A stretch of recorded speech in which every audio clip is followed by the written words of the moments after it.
In this module, I'd like to talk a little bit about why it's so easy to get hooked on bad habits. How come bad habits seem easier to form than good habits? And what can we do about that? How do we actually break a bad habit?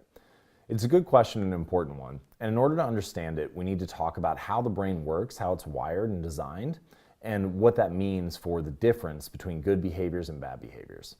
And it really comes down to a concept that researchers refer to as time inconsistency or hyperbolic discounting if you're in behavioral economics.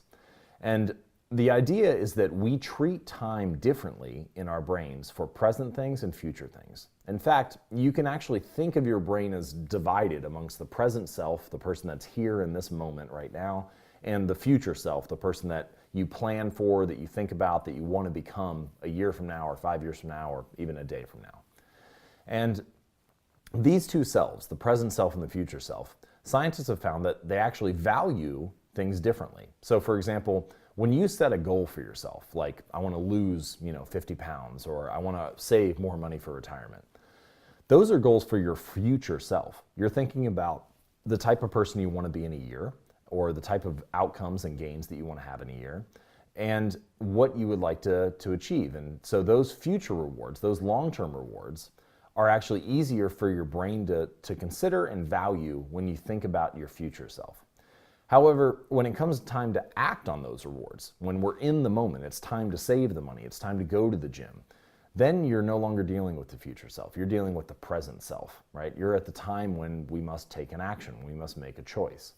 And the present self, unfortunately, does not value long-term rewards. It values pleasure in the moment, immediate gratification, more than long-term outcomes. And so this conflict between the present self valuing immediate gratification and the future self wanting long-term rewards and payoffs is why we run into an issue of, I say that I want one thing, right? I go to bed and I think, I really need to work out tomorrow. This is important to me. I'm going to actually do this. And then I wake up and I think, I'd rather just sleep in, or I get home from a long day at work and I need to relax. I'm exhausted. I want to watch Netflix. And the difference between those two things is the difference between planning for the future self while you lay in bed the night before and taking the action that the present self wants, the immediate gratification the next day. And so the balance between these two informs us in an interesting way. It gives us an insight into why bad habits are so easy to form, because we're just falling back into whatever the immediate gratification and pleasure is in the moment.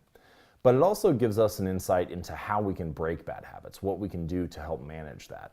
And one of the things that we can do is to shift the rewards of the future and pull them into the present moment. The other thing that we can do is to take the gratification of the present moment and make it more painful, to add some type of immediate pain in addition to the immediate pleasure, and hopefully make bad habits less likely to occur because of that. Now, how do we actually do those two things? Well, we're going to share some strategies in the next lesson. So go ahead and I'll see you there.